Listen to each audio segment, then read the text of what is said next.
BNP আবার পাওয়ার আসবে, চাকরি করা লাগবে। সুদিন ফিরলেও ফিরেনি ইলিয়াস আলী।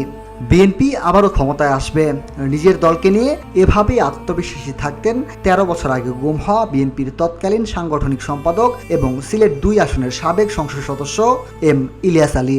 আজকে বিরাজমা শেখ হাসিনা। সময়ের সাথে কেটে গেছে অন্ধকার, দীর্ঘ আন্দোলন ও সংগ্রামের পর ফিরেছে সুদিন। বাধাহীনভাবে চলছে বিএনপির রাজনৈতিক কর্মকাণ্ড। আজও এক অমীমাংসিত কালো অধ্যায় ইলিয়াস আলী অপহরণের ঘটনাটি।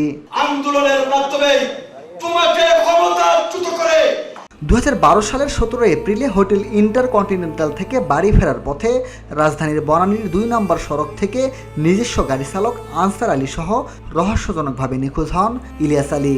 জানা গেছে অজ্ঞাত ব্যক্তিরা আইন শৃঙ্খলা রক্ষাকারী বাহিনীর পরিচয়ে তুলে নিয়ে যায় তাকে। বাংলাদেশের নিরপেক্ষ নির্বাচনে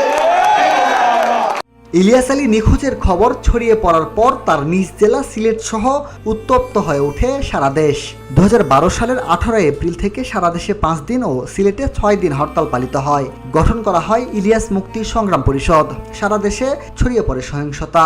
তত্ত্বাবধায়ক সরকার বাতিল করে দিয়েছে।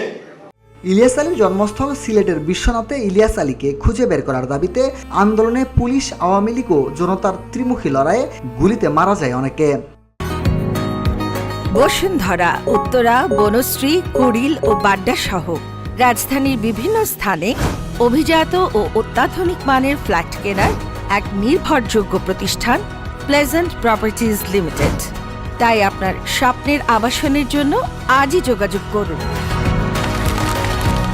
Pleasant properties limited, where destiny matures eventually.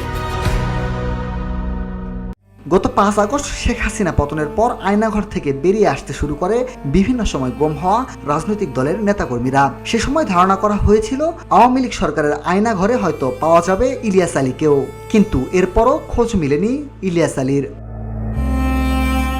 Minhajul Islam, VOD Bangla, Dhaka.